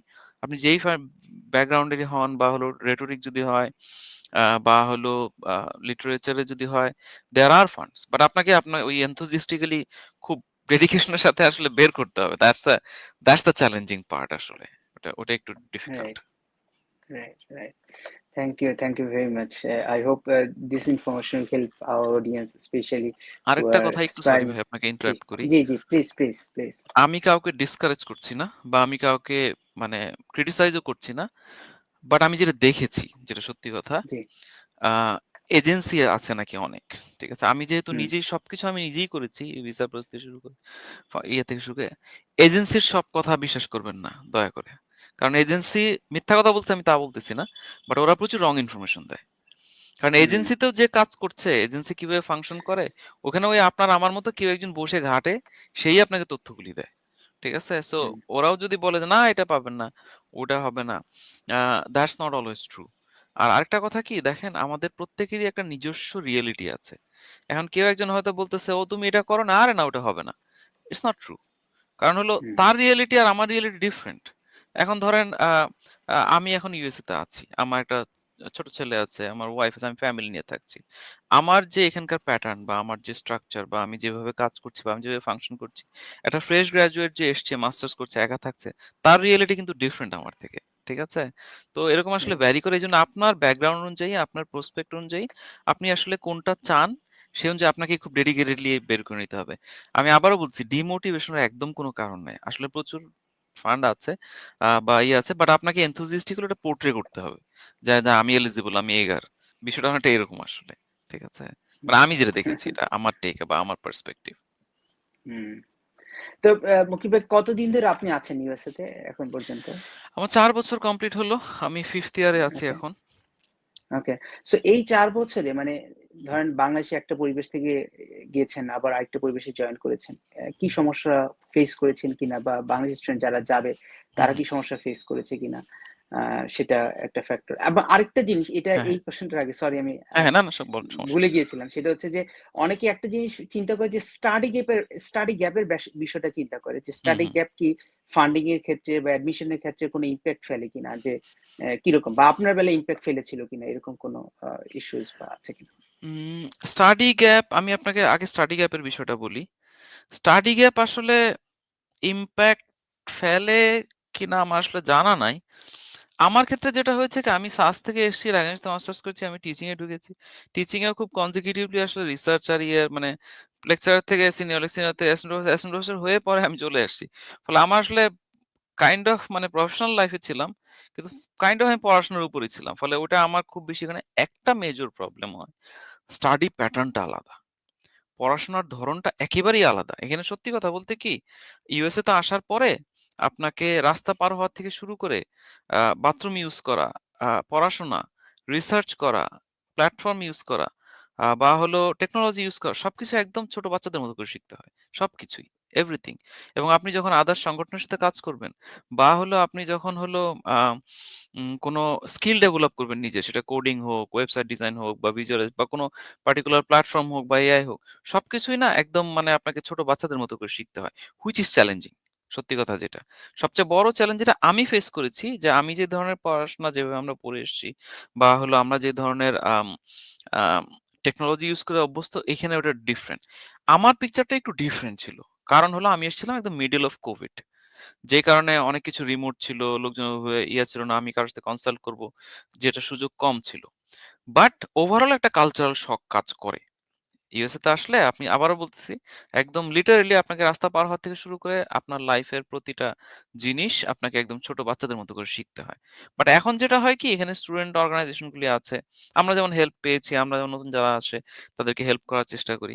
মানুষজন সেটেল তো করছে, তাই না? চ্যালেঞ্জিং হচ্ছে, চ্যালেঞ্জ আছে, বাট মানুষ তো সেটেল করছে, বা হলো মানুষজন তো পড়াশোনা করছে, ফাংশন করছে, যে কারণে ম্যানেজেবল। খুবই চ্যালেঞ্জিং বাট ম্যানেজেবল। আর আরেকটা যেটা, যে স্টাডি গ্যাপটা আসলে আম অনেকের ক্ষেত্রে নাকি একটু ডিফিকাল্ট হয়। যেমন আমি গতকালকে একজনের সাথে ক্যাফেতে দেখা, বাঙালি একজন। তো উনি হলো এখানে F2 হিসাবে এসেছিলেন। মানে উনার ওয়াইফ এসেছিল পড়াশোনা করতে, উনি এখানে। তো উনার ওয়াইফ হলো পিএইচডির শেষ দিকে। তো উনি মাঝখানে ৩-৪ বছর উনি দেশে পড়াশোনা শেষ করেছেন, চাকরি করতেন। এখানে আসার পর ৩-৪ বছর উনি হয়তো ওইভাবে পড়াশোনা করেন নাই। তো উনি বলছিল যে আমার খুব মানে হঠাৎ করে পড়ায় ব্যাক করতে উনার এই ফল থেকে অ্যাডমিশন হয়েছে। আ ইঞ্জিনিয়ারিং কোন একটা সাবজেক্টে। বলছে আমার একটু কষ্ট হচ্ছে। একটু টাফ হয়, বাট সেই টাফটা আসলে এমন কিছু না যে আপনি ম্যানেজ করতে পারবেন না। এটা ডিপেন্ড করে আসলে আপনার মানে ভিগর এর উপরে, আপনার ইগারনেস এর উপরে। যে আমার আসলে এটা করতে হবে। সোজা কথা হলো কি, যখন নিয়তটা এরকম হয় যে আমার এটা করতে হবে, এটা ওটা কোন না কোন একটা পথ বের হয়ে যায়। চ্যালেঞ্জ হয়, বাট দ্যাটস ম্যানেজেবল। মানে আমার কাছে যেটা মনে হয়। ওকে, থ্যাংক ইউ মাচ। আরেকজন দর্শক একটু জানতে চাচ্ছেন যে হুম। আমাদের অনেকের তো এমওআই ইংলিশ থাকে, স্পেশালি আমাদের হায়ার এডুকেশন তো সবারই এমওআই ইংলিশ আছে। সো এমওআই দিয়ে কি আইএলটিএস এর বিএডটাকে কভার আপ করার সুযোগ আছে কিনা? যেমন একজন দর্শক জানতে চাচ্ছেন, যিনি নটিংহাম এমওআই ইউনিভার্সিটি থেকে হলো এমএ করেছে। Medium of instruction, medium of instruction যদি ইংলিশ থাকে, সেটা কি আসলে মিডিয়াম অফ ইনস্ট্রাকশন আইএলটিএস কি? ইংলিশ থাকলে আমাদের ক্ষেত্রে যেটা হয়, আমাদের যেমন ওই যে নাইজেরিয়ান স্টুডেন্টরা বা ওই ধরনের অনেক আফ্রিকান কান্ট্রিতে আমি দেখি ওদের আইএলটিএস বা টোফেল লাগে না, কারণ ওদের রাষ্ট্রীয় ভাষাটা ইংলিশ, ঠিক আছে? কিন্তু আমাদের আচ্ছা, ক্ষেত্রে এটা কাউন্ট করে না, বাঙালি। আমিও ইংলিশ, আচ্ছা, নটিংহাম ইউনিভার্সিটির বিষয়টা আমি আসলে জানি না, কিন্তু ইউজুয়ালি আমাদের এখানের ক্ষেত্রে আপনি যদি নটিংহাম ইউনিভার্সিটি থেকে আপনার মাস্টার্স থাকে, এটা আপনার প্রোফাইলকে স্ট্রং করে। বাট সেটা আসলে কি আইএলটিএস বা টোফেলের আম ক্ষেত্রে বিকল্প কিনা? বিকল্প বিকল্প কিনা হবে আমার মনে কিনা? হয় না। আমি সিউর না। I am not 100% certain. এটা ডিপেন্ড করে প্রোগ্রাম বা ইত্যাদির উপরে। কিন্তু আ এটা আপনার প্রোফাইলকে অবশ্যই স্ট্রং করবে, যে আমার একটা মাস্টার্স আমি অমুক ফিল্ডে জানি, এবং আপনি যে পেপার সাবমিট করছেন, আপনার স্যাম্পল পেপার বা আপনি এসওপি লিখছেন, সেখানে তো শো করছে যে আমার এই আছে, ইন্টারেস্ট আছে এবং এই আছে। আমেরিকান এডুকেশনের একটা ব্যাপার কি নাসিম ভাই, যে ওরা না ইয়েস, আসলে আ ২ টা ব্যাপার এখানে। একটা হলো যে ওরা বাইরের পড়াশোনাকে মূল্যায়ন করে না, সেটা সেটা এরকম কথা না। কিন্তু ওরা ওদের মতো করে আপনাকে ফাংশন করতে হবে। মানে ওদের অ্যাপ্রোচটা আচ্ছা, অনেকটা এরকম। যে হলো যে আপনি কানাডা বা বিশেষ করে নর্থ আমেরিকাতে, নট অনলি আমেরিকা, আমি কানাডার ফ্রেন্ড-টেন্ডরা যারা আছে, যদিও কানাডার পিএইচডি, ইউএসএ পিএইচডি প্যাটার্নটা পুরোটাই ডিফারেন্ট আসলে। তারপরেও দেখেছি যে ওদের বক্তব্য হলো যে আমি একজন স্টুডেন্টকে আনছি এখানে, তাকে দিয়ে আমাকে একটা সার্টেন ফাংশন করাতে হবে। সে ওই ফাংশনটা করবে, এর থ্রুতে আমাদের কাজ হবে, প্লাস হলো সে তার নিজের প্রোফাইল ডেভেলপ করবে, নিজের স্কিল ডেভেলপ করবে, নিজের ক্যারিয়ার বিল্ড করবে। So it's a vice versa process. তো ওদের বক্তব্য হলো যে আমি এমন একজনকে আনবো যে এখানে ফাংশন করতে পারবে।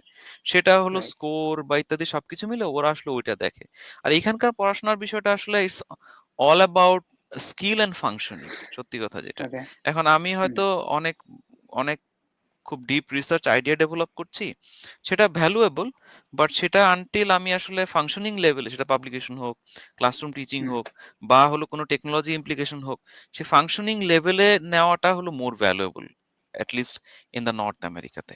এই কারণে আসলে এখানে পিএইচডিটা সময় লাগে এবং চ্যালেঞ্জিং এই কারণেই যে এখানে আসলে আপনি পড়াশোনা রিসার্চই তো করবেন, প্লাস আপনাকে কিছু স্কিল ডেভেলপ করতে হবে যেটা আপনার আচ্ছা। হয়তো ফিল্ডের সাথে কানেক্টেড, যেটা হয়তো বা আপনার ইয়ের সাথে কানেক্টেড। এই কারণে আসলে it requires a lot of effort and time. এবং এখানে আমি একটা জিনিস হুম, এখানে অ্যাড করতে চাই, যদিও এটা হুম, প্রশ্ন ছিল না, যে হুম, আপনি যদি রিয়েলি আমেরিকাতে পড়াশোনা করতে চান, আপনাকে হুম। অনেক লম্বা সময়ের প্ল্যান করতে হবে আসলে, সত্যি কথা যেটা। সেটা মাস্টার্স ওকে। হোক বা পিএইচডি। মাস্টার্স যেমন এখানে বেশিরভাগই ৩ বছরের মাস্টার্স, ঠিক আছে? আর পিএইচডি আচ্ছা। তো ইটস এ লং গেম। মানে ৪, ৫, ৬, ইউ ডোন্ট নো। হুম, ঠিক আছে? ডিপেন্ড করে হুম। ডেটা, আপনার প্রফেসরের সাথে আপনার কেমন হচ্ছে, কমিউনিকেশন। কমিউনিকেশন, প্লাস হলো যেটা আপনি আসলে কি ধরনের ফাংশনিং ডেভেলপ করতে চাচ্ছেন। দেখা গেল যে আমি এখন রাইট। চাইলে হয়তো আগামী সেমিস্টার শেষ করে ফেলতে পারি, ফর এক্সাম্পল বলতেছি। কিন্তু আমি শেষ করে আমাকে তো ফাংশন করতে পারি, সেটা জব হোক বা হলো হুম, হোক। তো অনেক সময় দেখা যায় যে বেশিরভাগ ক্ষেত্রে স্টুডেন্টরাই হলো করে যে না এই মুহূর্তে জব মার্কেট অত ভালো না, বা হলো ইন্ডাস্ট্রি সেক্টর অত লোক নিচ্ছে না, বা হলো ওভার কিছু কমপ্লেক্স, আমি আর ১ বছর এক্সটেন্ড করলাম। তো এই ধরনের অনেক ফ্যাক্টর চলে আসে। কারণ এখানকার পড়াশোনাটা is all about Real life implication rather than degree. So যিনি প্রশ্ন করেছেন নটিংহাম ইউনিভার্সিটির মাস্টার্স এর ব্যাপারে, অবশ্যই it's a very strong point in your overall profile. But alternative কিনা এটা আমার জানা নেই আসলে, সত্যি কথা যেটা। আচ্ছা। কিন্তু আপনি রিসার্চ এর বিষয়টা সামনে এনেছেন। বলছেন হুম, যে এটা হুম, প্রোফাইলকে স্ট্রং করবে। তো হুম, এটা কি এই ধরনের রিসার্চ কি আমরা কোনো ইনডেক্স জার্নালে পাবলিশ হলে বেটার এরকম কোনো কিছু? নাকি জাস্ট আমাদের পাবলিশিং এ মনোযোগ দিতে হবে? পাবলিশিং নিয়ে কোনো জেনারেল কমেন্ট আছে কিনা? একজন আসলে এই ব্যাপারে কোয়েশ্চেন করতে চেয়েছেন। তার হুম। কোয়েশ্চেনটা সামনে রেখে আসলে আপনার কাছে জানতে চাচ্ছি। আচ্ছা, ফান্ড ইনশিওর করতে গেলে বলা হচ্ছে রিসার্চ দিকে আপাতত মনোযোগ দিতে। তাই তো আমি ইএসপি, টোফেল বা ইএল পিএইচডি করতে চাই। ইএসপি, টোফেল বা ইএলটিপি, সেক্ষেত্রে আমি যদি ফার্দার প্রোফাইল ডেভেলপ করে আমার ইন্টারেস্টেড ফিল্ড পড়াশোনাতে রিসার্চের ব্যাপারে। আচ্ছা, আপনার প্রশ্নটা খুবই ইম্পোর্টেন্ট এবং আমার ধারণা আপনার প্রশ্নের উত্তর থেকে অনেকেই ক্লিয়ার করতে পারবে। একটা ব্যাপার কি যে আপনার যদি পাবলিশড পেপার থাকে এবং যদি সেটা পিয়ার রিভিউ জার্নাল হয় বা হলো ইন্ডেক্স জার্নাল হয়, সেটাতে যেমন পাবলিশড পেপার থাকে এবং সেটা যদি আপনি অ্যাটাচ করেন, আপনার অ্যাপ্লিকেশনের সাথে অ্যাটাচ করেন, দ্যাটস অফ কোর্স ভ্যালুয়েবল। আমার যেমন ইংল্যান্ডে থেকে পাবলিশ একটা পেপার ছিল, কো-অথর ছিল এবং কিন্তু আমি সেটা সাবমিট করেছিলাম। তো এটা খুবই ভালো করে। বাট এখানকার পরবর্তীতে আমি যেটা দেখেছি, এখানে আসার পরে যে আপনি যখন কোর্স ওয়ার্ক করছেন, আপনি যখন কাজগুলো করছেন, আপনার আইডিয়া অনেক চেঞ্জ হয়। কারণ এখানকার পড়াশোনার প্যাটার্নটা আসলে অনেক ডিফারেন্ট। আমরা যেই স্ট্রাকচারে আসলে পড়াশোনা করেছি, অনেক ডিফারেন্ট। যেমন আমি ১ম এ কাজ করতে চেয়েছিলাম হলো আ আ ফিডব্যাক নিয়ে। আমার পরবর্তীতে আমার মাল্টিমোডাল ফিডব্যাক নিয়ে আমার কাজ করে ইন্টারেস্ট ছিল। তো মাল্টিমোডাল ফিডব্যাক রাইটিং সেন্টারের সাথে কানেক্টেড আইডিয়া ছিল। তারপর সেখান থেকে আমার মাল্টিমোডালিটির উপর চলে আসলো। আমি যখন এখন জনরা ডিজিটাল মাল্টিমোডাল জনরা এবং স্কলারলি কমিউনিকেশন নিয়ে কাজ করি। তো আপনার হয়তো প্রাইমারিলি একটা ইন্টারেস্ট বা আপনার একটা প্রি পারসেপশন আছে। কিন্তু আপনি যখন এখানে ইউএস তে যদি আসেন, আপনি যদি আপনার অবশ্যই আপনার ইন্টারেস্ট গুলো এক্সপ্রেস করুন আপনার এসওপি তে। যত স্পেসিফাইড হয় তত বেটার।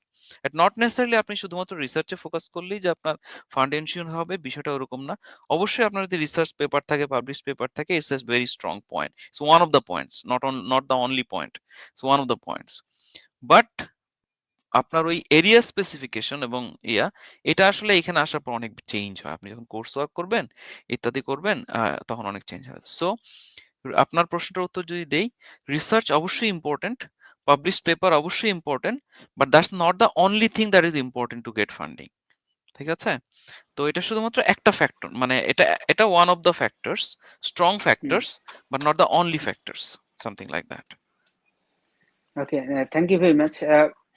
যদি শুধুমাত্র আমি আইএমএল স্টুডেন্টের কথা বলি, হুম, তাহলে কোন ৩ টা পরামর্শ আপনি দিতে চাইবেন? যে টপ ৩ হুম, হুম। অ্যাডভাইস যদি দিতে চান, যারা আচ্ছা। হয়তো মাত্র শেষ করছে, গ্র্যাজুয়েট কমপ্লিট করছে, হুম, হুম। ইসল কমপ্লিট করলো বা টিসল কমপ্লিট করলো এবং সামনে ভবিষ্যতে ইউএসএ তে পড়তে যেতে চাচ্ছে আচ্ছা, পিএইচডির জন্য অথবা ফার্দার মাস্টার্স এর জন্য। মাস্টার্সের জন্য, টপ হ্যাঁ। ৩ আচ্ছা। অ্যাডভাইস। টপ 3 যদি আমি বলি, ১ম এ হলো সেলফ অ্যাসেসমেন্টটা ইম্পোর্টেন্ট। যে আমি আসলে আমার ইন্টারেস্ট এবং হলো আমার ওভারঅল প্রোফাইলিংটা আমি আমি নিজেকে আসলে কিভাবে দেখছি? এটা আসলে ইম্পর্টেন্ট। একটা বিষয় কি যে যদি কেউ এরকম চিন্তা করে যে আমি যেকোনোভাবে শুধুমাত্র দেশের বাইরে যেতে চাই, দ্যাটস এ ডিফারেন্ট গেম।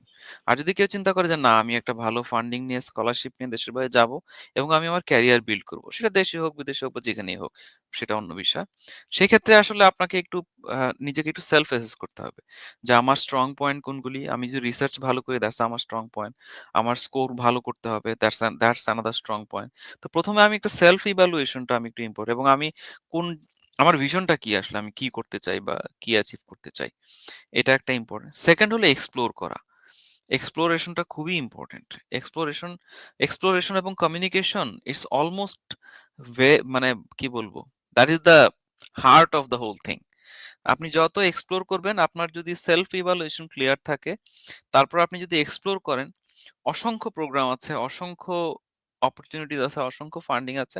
কিন্তু আপনাকে এক্সপ্লোর করে, কমিউনিকেট করে খুঁজে বের করতে হবে যে আচ্ছা, আমার সাথে কোনটা ম্যাচ হচ্ছে এবং আমি কোনটা আসলে করতে চাই। যদি আপনি সঠিক জায়গায় সঠিক প্রোগ্রামটা মোটামুটি খুঁজে বের করতে পারেন বা কাছাকাছি যেতে পারেন, সেটা ফান্ডিং এর ক্ষেত্রে আসলে অনেক হেল্প করে। অনেক, অনেক, অনেক বেশি হেল্প করে। আর থার্ড যেটা আমি ওভারআর্চিং বলবো, যেটার আন্ডারে আসলে এক্সাম স্কোর, অ্যাপ্লিকেশন প্রসেস ইত্যাদি সবকিছু চলে আসে। থার্ড যে বিষয়টা সেটা হলো আসলে it's all about a dedication and discipline. মানে আপনাকে লেগে থাকতে হবে। আপনি যদি জব করেন, আপনার ফ্যামিলি থাকে, স্টিল আপনি যদি ফ্রেশ গ্র্যাজুয়েট হন, স্টিল মানে যে যেই লেভেলেই থাকুক আসলে কেউ হয়তো ১০ বছর ১৫ বছর যাবত পড়াচ্ছে বা স্টিল আসলে দেশের বাইরে আসতে চাচ্ছে। আ সবার জন্য একই কথা প্রযোজ্য। যে ফ্রেশ গ্র্যাজুয়েট, যার হলো ফ্যামিলি নাই, তার জন্য হয়তো চ্যালেঞ্জিং বাট তার স্পেসটা বেশি। যে ফুল টাইম জব করছে, ফ্যামিলি আছে, মেইনটেইন করতে হবে, রেসপনসিবিলিটিস আছে, তার জন্য স্পেসটা কম কিন্তু আপনাকে একটা সার্টেন টাইম বরাদ্দ করতে হবে এটার জন্য। আপনাকে টাইম দিতে হবে এবং এটার পিছনে লেগে থাকতে হবে। যত আপনি লেগে থাকবেন এবং ডেডিকেশনের সাথে, তত আপনি নিজেই বুঝতে পারবেন আসলে যে আসলে কেমন হতে পারে, কি হতে পারে। আপনি কমিউনিকেট করবেন, ইমেইল করবেন। তখন আপনি আপনি হয়তো ৫০ টা ইমেইল করছেন, ৫ টা ইমেইলের রিপ্লাই পাচ্ছেন। কিন্তু ওই যে ৫ টা রিপ্লাই পাচ্ছেন, ওই ৫ টা থেকে আপনি ধরতে পারবেন আচ্ছা এই আমার লাগবে বা এই আমার আ ইয়ে করা লাগবে। তো আমেরিকান পিএইচডি আসলে আচ্ছা। Long game. এটা প্রিপারেশন, অ্যাপ্লিকেশন, তারপরে পড়াশোনা। It's a long term game. এবং জি। যদি কেউ রিয়েলি মানে ওইভাবে প্র্যাকটিক্যালি নিজেকে ডেভেলপ করতে চায় বা লম্বা সময় ধরে একদম মানে প্রচুর ধৈর্য নিয়ে, প্রচুর পেশেন্স এর সাথে লেগে থাকার মতো নিয়ে থাকে, তাহলে হলো তার জন্য ইটস অ্যাপ্লিকেবল, তার জন্য ইটস অ্যাপ্রোপ্রিয়েট। ঠিক আছে? আর আসাটা ইম্পোর্টেন্ট কিন্তু আসার পরে কমপ্লেক্সিটি শুরু হয় আসলে আসার পরে। আমরা যেমন ৩ বছর ৪ হুম, বছর ধরে পড়ছি, তারপরে ধরুন রিসার্চ করছি। আ একটা পেপার যেমন আমার যে পেপারটা রিসেন্টলি আসলো মোটামুটি একদম টপ হুম, জার্নালে। এটা প্রায় ১.৫ আচ্ছা। বছর কাজ করছি আমরা। আমি আমার প্রফেসর ২ জন আ মিলে। অলমোস্ট। হুম, ঠিক আছে? ৩ আচ্ছা। রাউন্ড ৪ রাউন্ড ওরা ফিডব্যাক, কারেকশন, রিভিউ করছে। সো হুম, এখানকার কাজগুলি আসলে একটু এরকম লম্বা সময় ধরে লেগে থাকার জন্য। আমি এপ্লাই লিঙ্গুইস্টিকস এর কথা বলছি। সায়েন্স এর হিসাব আলাদা আসলে। ওদের প্যাটার্নটা একটু হুম, ডিফারেন্ট। ওরা প্রফেসরদের আচ্ছা। সাথে কাজ করে তো। ওরা হুম, প্রফেসরদের বিল্ড করা সেটআপ এর ভিতরে গিয়ে ঢোকে। আর আমাদের ক্ষেত্রে আচ্ছা। হলো আমাদেরকে নিজের সেটআপ নিজেদের তৈরি করতে হয়। রাইট। তো এই ৩ টা মেইন আমি বলব যে self look into yourself. Development. হ্যাঁ, হুম, মানে লুক ইনটু ইয়োরসেলফ। সেকেন্ড হলো হুম, যে এক্সপ্লোর করতে হবে, এক্সপ্লোরেশন এন্ড কমিউনিকেশন। থার্ড হলো ডেডিকেশন যে একদম মানে stick to it. That's it. Hmm. Okay, thank you very much. আমরা অনুষ্ঠানের একদম শেষ পর্যায়ে চলে হুম, হুম, আসছি। আপনাকে অসংখ্য ধন্যবাদ অনেক সময়ের জন্য। একটা হুম। কোয়েশ্চেন বাকি আছে, বাট এই হ্যাঁ, হ্যাঁ, কোয়েশ্চেনটা সিউর। আ করার আগে আমি হুম, একটু বলতে চাই যে আমাদের যে অ্যালুমনাই অ্যাসোসিয়েশনটা আমরা বেশ অনেকদিন ধরেই কাজ করছি এবং আমরা চাচ্ছি যে আমাদের যারা পরবর্তীতে বের হচ্ছেন, কাজ করছেন তাদের জন্য আমাদের পক্ষ থেকে একটা সহযোগিতা যদি সৃষ্টি করা যায়। স্পেশালি আমাদের এই ডিপার্টমেন্ট থেকে যারা বের হয়েছেন বিভিন্ন জায়গায় ওনারা কাজ করছেন, আছেন দেশে এবং দেশের বাইরে বিভিন্ন ইনস্টিটিউটে আছেন। তো একজনের কথা না বললেই নয়। তিনি হচ্ছেন আমাদের x president Mia Mohammad doctor Naushad কবির। হুম, হুম, এখন আইএমএল এ টিচার হিসেবে আছেন। সো আমরা বলি যে এখান থেকে পাশ করে এখানে জয়েন করেছেন স্যার। স্যারের জন্য স্যার আপনাকে থ্যাংক ইউ জানিয়েছেন, শুভকামনা দিয়েছেন। হুম, হুম। And thank you. এবং গ্র্যাটিটিউড দিয়েছেন হুম, হুম, এবং সাপোর্ট করে যাচ্ছেন। সবসময় স্যার পাশে থাকেন আমাদের। হুম, হুম। তো সেই জায়গা থেকে আপনার কি মনে হয় যে অ্যা এই ডুয়েলা এবং অ্যালামনি নেটওয়ার্ক কিভাবে কাজ করতে পারে? ফার্দার হায়ার স্টাডিজ এর জন্য, বা এটা আসলে কতটুকু দরকার যারা আচ্ছা। এখন আছে তাদের অ্যালামনাই অ্যাসোসিয়েশনটা? আম আমি ১ম এ আসলে নওশাদ স্যারের ব্যাপারে একটু বলি। স্যারকে ধন্যবাদ। হ্যাঁ, গ্র্যাটিটিউড জানিয়েছেন, হ্যালো বলেছেন। নওশাদ স্যার আমি উনাকে সরাসরি টিচার হিসেবে পাই নাই। তো বাট নওশাদ স্যারের সাথে সবসময়ই যোগাযোগ ছিল। মাঝে মধ্যেই কথাবার্তা হয়। Naushad sir is one of the inspiring figures that I always look into. মানে নওশাদ স্যারের সাথে কথা বলতে অনেক সময় দেখা যায় যে এমনিতেও স্যারকে নক দেই। স্যার কেমন আছেন? অনেকদিন কথাবার্তা হয় না এরকম। সবসময়ই স্যার খুবই আ সুন্দরভাবে রিপ্লাই দেন। আমরা কথাবার্তা বলি, খুব ভালো লাগে। Naushad sir has always been an inspiring figure. আরো কয়েকজন মানুষের কথা আমি এখানে মেনশন করতে চাই। সাইদুর রহমান স্যার আমার সুপারভাইজার ছিলেন আইএমএল এ মাস্টার্স করার সময়। স্যার সবসময় খুব ইন্সপায়ার করেছেন আমাকে, এবং হলো যে স্যার অনেক গাইড করেছেন সবসময়। তারপরে আগে ছিল ইফতেখার নাসরিন মজিদ ম্যাডাম। উনি আমার টিচারও ছিলেন, প্লাস হলো আমি ইস্টার্ন ইউনিভার্সিটি উনার আন্ডারে কাজ করতাম। আ তারপর ওয়ালিউল ইসলাম স্যার ছিলেন। তারপরে কামরুল হাসান স্যার, যদি এখন উনি ইংলিশ ডিপার্টমেন্টে আছেন। কামরুল হাসান স্যারের সাথে খুব ভালো যোগাযোগ ছিল। শায়লা ম্যাডামকেও আমি টিচার হিসেবে পাই নাই। বাট ইন্টারেস্টিংলি উনার সাথে আমার হিউস্টনে দেখা হয়েছিল। গত বছর মনে হয়। আমিও কনফারেন্সে গিয়েছিলাম। ম্যাডামও কনফারেন্সে গিয়েছিল, এবং ম্যাডাম একটা অ্যাওয়ার্ড রিসিভ করতে এসেছিলেন American association of applied linguistics থেকে। তো আমি ওদের সাথে কাজ করি। তো ম্যাডামের সাথে অনেক লম্বা আড্ডা দিয়েছি আমরা টেক্সাসে। তো সব মিলায়ে আসলে IML is like a family. আর নেটওয়ার্ক বা ইয়ের ক্ষেত্রে আমি বলি এই যে একাডেমিয়া, অনেকে মনে করে কি যে অন্যান্য জবের ক্ষেত্রে নেটওয়ার্কিং খুব ইম্পোর্টেন্ট অমুক তমুক। কিন্তু অ্যাকচুয়ালি সত্যি কথা যেটা আমার এখানে আসার পর যে এক্সপেরিয়েন্স, একাডেমিয়াতে network is even more important. সত্যি কথা যেটা। তো এটা ডুয়েলা যেটা আমাদের এখানে হয়েছে alumni association, it's a very good platform. আমাদের হলো সবারই সবার সাথে কানেক্টেড থাকা উচিত। আর এখন তো কানেক্টেড থাকাটা অনেকটা পসিবল এবং কম্পারেটিভলি ইজিয়ার ভার্চুয়াল প্ল্যাটফর্মের কারণে। এবং এইখানে হায়ার স্টাডিজ এর ক্ষেত্রে যারা করছে বা টিচাররা যারা আছেন তারা গাইড করতে পারেন। অনেক সময় আজকে যেমন আপনারা ওয়েবিনার করলেন, এমন হতে পারে যে হায়ার স্টাডিজ প্রিপারেটরি ম্যাটেরিয়াল বা অ্যাপ্লিকেশন প্যাকেট ইত্যাদি নিয়ে ওয়ার্কশপ করা যেতে পারে, বা ডে লং ডিসকাশন করা যেতে পারে, বা হলো ২-৩ ঘন্টার সেগমেন্টেড ডিসকাশন এরকম করা যেতে পারে। কারণ ওগুলোর মধ্যে অনেক টেকনিক্যালিটিস থাকে, যেগুলো অনেক সময় খুব হেল্পফুল হয়। গাইডেন্স থাকে না। আমি যেটা নিজে ফেস করেছি, যে কারণে আসলে আমি মনে করি এই ধরনের ইয়াগুলি খুব ইম্পর্টেন্ট। আমার লেখালেখি বলেন বা হলো এই যে হায়ার স্টাডিজ বলেন, আমরা যখন কাজ শুরু করি বা যখন আমি কাজ করি বা করি, কোনো গাইডেন্স ছিল না, এবং মানুষজন খুব আনইন্সপায়ার করতো, সত্যি কথা যেটা। যে কারণে আমি এখন আচ্ছা। এই ধরনের কথা হলে সবার আগে যেটা বলি যে never be discouraged. Opportunities okay. আর দেয়ার, জাস্ট একটু লেগে থাকতে হয়, দ্যাটস ইট। কঠিন, ঝামেলা, হুম। কঠিন। অ্যাপ্লিকেশন করা, খুঁজে বের করা খুবই হেক্টিক আসলে এগুলি। ঠিক আছে? বাট যেটা হেক্টিক ওটার রিওয়ার্ডও বেশি। That's how the world functions. ঠিক আছে? এইজন্য যারাই আসলে হায়ার স্টাডিজ করতে ইন্টারেস্টেড দেশের বাইরে, complicated process but it's very much possible. ওই একটা সময় একটা নোশন ছিল যে এক্সট্রিমলি ব্রিলিয়ান্ট বা হলো একেবারে ফার্স্ট সেকেন্ড বয়, বা হলো যে হলো একদম মানে জিনিয়াস লেভেলের লোকজন, বা ওই যুগ আমরা পার হয়ে এসেছি অনেক আগে। সত্যি কথা যেটা। ঠিক আছে? এখন আসলে এভরিওয়ান ইজ জিনিয়াস। ঠিক আছে? এখন it's all about hmm. Resource আপনার চারপাশে আছে। আপনাকে ফোকাস ঠিক করাটা হলো ইম্পোর্টেন্ট। ফোকাসড ওয়েতে লেগে থাকলে এটা খুবই পসিবল আসলে। That's it. Right, thank you very much. অনেকক্ষণ সময় দিলেন।